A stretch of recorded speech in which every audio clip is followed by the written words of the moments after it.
mengenai permasalahan skema P3K yang akhir-akhir ini menjadi berita di media massa. Pengaturan mengenai gaji dan tunjangan PPK diatur dalam Perpres nomor 98 tahun 2020 tentang gaji dan tunjangan PPK. Untuk hak-hak PPK lainnya, hak dan perlindungan, mereka memiliki hak yang sama dengan PNS, seperti hak cuti, hak untuk pengembangan kompetensi.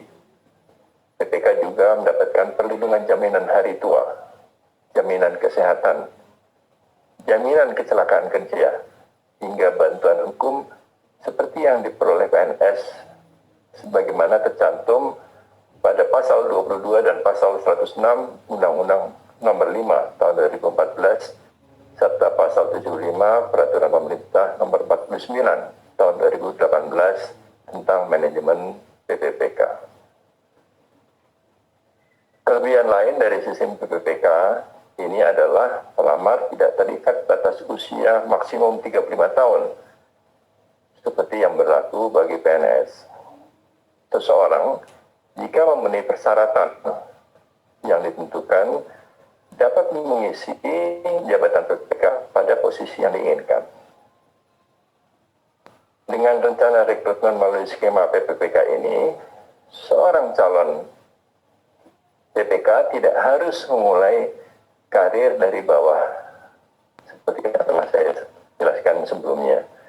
Jadi tidak harus pada jabatan fungsional jenjang pertama, kemudian bertahap naik menjadi jabatan fungsional jenjang muda dan seterusnya, seperti yang diberlakukan bagi PNS melalui kenaikan jenjang jabatan. Jadi PPK ini bisa lompat, tidak harus naik bertahap seperti PNS. Dengan skema ini, sangat dimungkinkan setiap warga negara Indonesia yang memenuhi persyaratan dapat melamar pada formasi PPPK untuk langsung menduduki jabatan jenjang di atas, jenjang muda, bahkan jenjang jabatan madya sesuai kebutuhan di pemerintahan. Hal yang berbeda antara PNS dan PPK adalah sistem pensiun yang ada sekarang ini belum diberikan kepada PPK. Namun demikian, tidak tertutup kemungkinan PPK memperoleh pensiun melalui perubahan mendasar dari skema pensiun PSUGO atau manfaat pasti menjadi fully funded atau iuran pasti yang sekarang ini sedang dibahas dalam PP-nya yang mungkin akan segera ditetapkan. Dengan perubahan sistem pensiun dan jaminan hari tua ini, tidak terdapat perbedaan kesejahteraan yang signifikan antara PNS dan P3K. Hingga saat ini, tidak tertutup kemungkinan bagi pemerintah untuk tetap membuka formasi CPNS untuk guru. Namun ini dilakukan secara terbatas guna menjamin keberlangsungan pendidikan. Apa yang dimaksud dengan berlangsungan pendidikan di sini adalah bahwa di sekolah ini diperlukan posisi manajerial yang harus diisi guru PNS. Dan untuk itu, ke depan, pemerintah tetap akan membuka sesuai dengan kebutuhan dari posisi manajerial yang kosong di sekolah. Apakah dimungkinkan tahun 2022 dan seterusnya itu penerimaan P3K guru ini berlanjut dan penerimaan CPNS untuk guru dan 147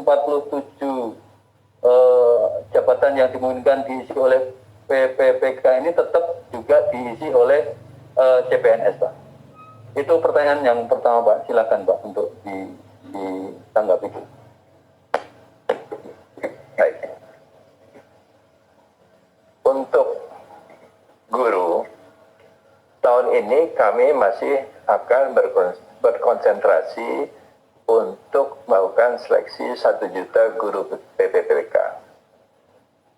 1 juta guru PPPK ini jumlah yang sangat besar. Rekor kami dalam melakukan rekrutmen itu adalah 200.000.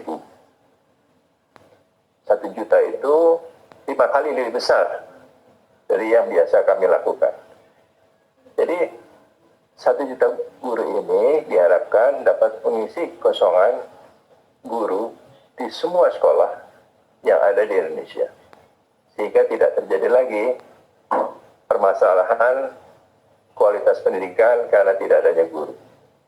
Nah, apakah tahun-tahun berikutnya akan dibuka kembali formasi guru PPPK maupun guru PNS? Ini tergantung dari formasi yang dibutuhkan.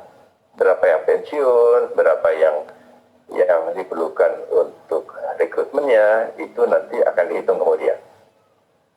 Kami berharap dengan 1 juta orang rekrutmen baru ini tidak terdapat lagi permasalahan dalam bidang pendidikan, karena guru-gurunya sudah terpenuhi. Dan pengangkatan atau rekrutmen atau formasi yang akan diberikan kemudian adalah hanya untuk mengisi kekosongan yang terjadi apabila PPK yang ada mengundurkan diri atau PNS yang ada pensiun. Jadi formasi yang diberikan untuk tahun 2022 dan seterusnya ini akan sangat tergantung dari kekosongan yang ada akibat terjadinya pensiun PNS ataupun ada PPK yang mengundurkan diri. Nah, untuk jabatan fungsional lainnya, ini kami masih mengumpulkan atau belum sepenuhnya menerima usulan formasi dari instansi, dari pejabat pembina kepegawaian. Nah, bisa saja 147 jabatan fungsional itu terbuka baik untuk PNS maupun P3K. Nah, nanti akan dihitung berapa yang PNS dan berapa yang P3K. Tapi tetap dengan kriteria tadi, bahwa yang PNS itu adalah untuk posisi-posisi dalam proses policy making atau policy support. Sedangkan PPPK lebih pada untuk mempercepat tingkat profesionalisme dan kompetensi yang ada yang tidak memerlukan begitu banyak jumlahnya. Kami akan mencoba menghitung satu persatu dari setiap jabatan fungsional ini berapa yang akan mendapatkan formasi P3K atau PNS. Perlu dipahami bahwa tidak semua formasi jabatan fungsional 147 ini akan mendapatkan formasi pada tahun ini. Ini tergantung dari kebutuhan berapa yang pensiun dan berapa formasi kosong yang bisa dibuka untuk ditetapkan formasinya pada penerimaan CPNS dan PPPK. Saya kira mungkin itu. Baik, kemudian Pak Bima, bahwa terkait dengan penerimaan P3K ini yang dikhawatirkan adalah mengenai kesejahteraan, mengenai pensiunnya, Pak. Bagaimana pensiun untuk P3K ini terkait dengan untuk jaminan hari tuanya, Pak? Manfaatnya apa bedanya dengan PNS yang sekarang ini? Maksudnya kepastian pensiun dari manfaat fully funded tadi yang disampaikan oleh Bapak tadi, apa bedanya dengan pensiun yang diterima oleh PNS saat ini? Kemudian juga ada kekhawatiran, yang kedua ini pertanyaan, ada kekhawatiran adanya tidak diperpanjang ketika mereka sudah dikontrak minimal 1 tahun, kemudian mereka nanti tidak diperpanjang masa kontraknya nih, Pak. Bagaimana untuk menjamin keberlangsungan itu? Itu saja dulu Pak, nanti pertanyaan yang lain bisa ditanggapi untuk sesi berikutnya. Terima kasih, Pak Farhan. Untuk pertanyaan pertama, saat ini sistem pensiun masih menggunakan sistem PSUGO. PSUGO ini sistem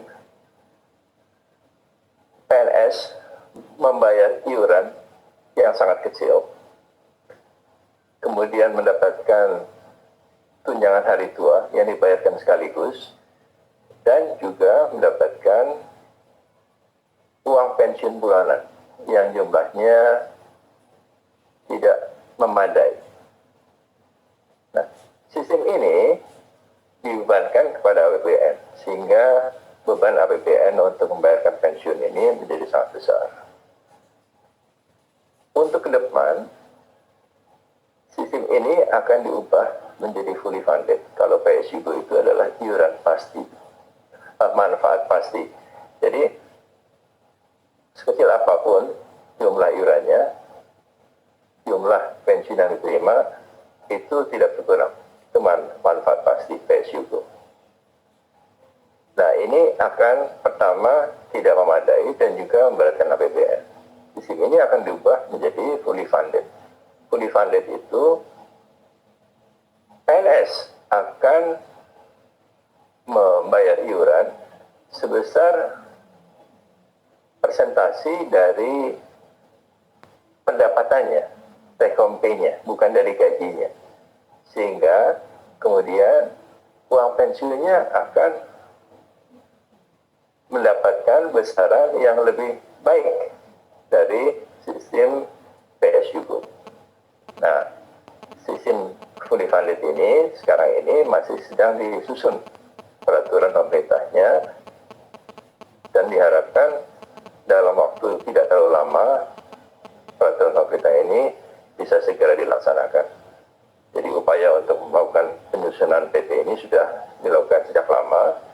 Masih ada beberapa hitungan yang harus dianalisa dengan lebih akurat lagi sehingga tidak membebani keuangan negara, dan itu dilakukan dengan ketat oleh teman-teman dari Kementerian Keuangan.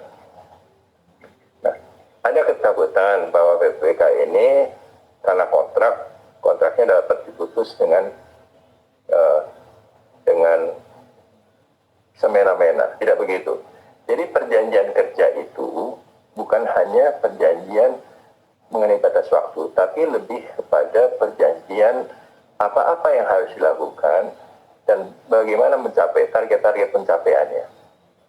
Jadi perjanjian kerja itu isinya lebih akan ditekankan pada perjanjian kinerja. Kalau seseorang bisa memenuhi target-target kinerjanya dengan baik, tentu tidak perlu ada kekhawatiran dia akan diberhentikan. Karena sebagai ASN, memberhentikan ASN itu tidak mudah. Ya. Jadi harus ada suatu prosedur dan penilaian objektif yang harus dilakukan. Nah, ini juga tidak perlu dikhawatirkan bahwa mereka hanya bisa bekerja setahun, setelah itu putus kontrak. Tidak begitu.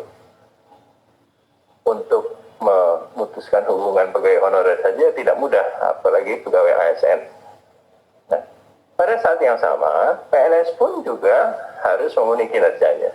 Jadi tidak ada zona nyaman lagi bagi PNS. Jadi kalau PNS tidak bisa dipecat, tidak juga begitu, karena kalau seorang PNS tidak memenuhi kinerjanya berdasarkan penilaian objektif, dia bisa saja mendapatkan hukuman disiplin dari sedang sampai berat, dan berat ini bisa berupa pemutusan hubungan kerja, pemberhentian dengan hormat. PPPK ini untuk diberhentikan dengan semena-mena. Itu akan ada aturan yang ketat dalam penilaian kinerja PPPK. Untuk masalah guru, tentu ada tambahan-tambahan aturan yang akan diberikan oleh instansi pembina jabatan fungsional guru, yaitu Kementerian Pendidikan dan Kebudayaan. Nah, kriteria kinerja guru tentu nanti akan dibuat oleh teman-teman dari Kemdikbud untuk bagaimana menilai kinerja seorang guru secara objektif.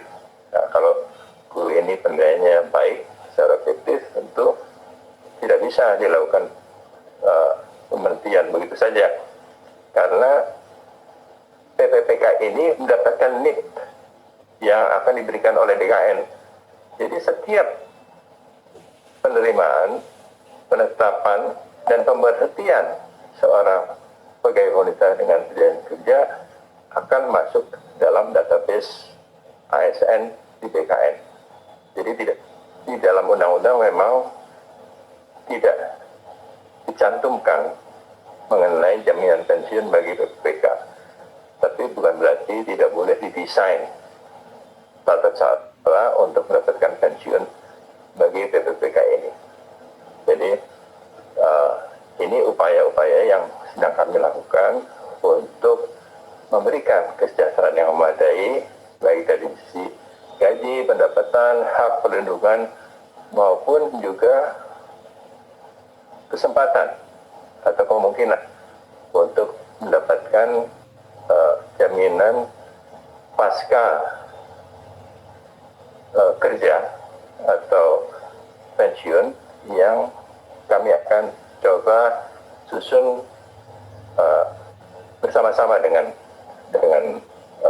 instansi lain, dengan Kementerian PAN-RB, dengan Kementerian Keuangan, dan dengan PT Taspen.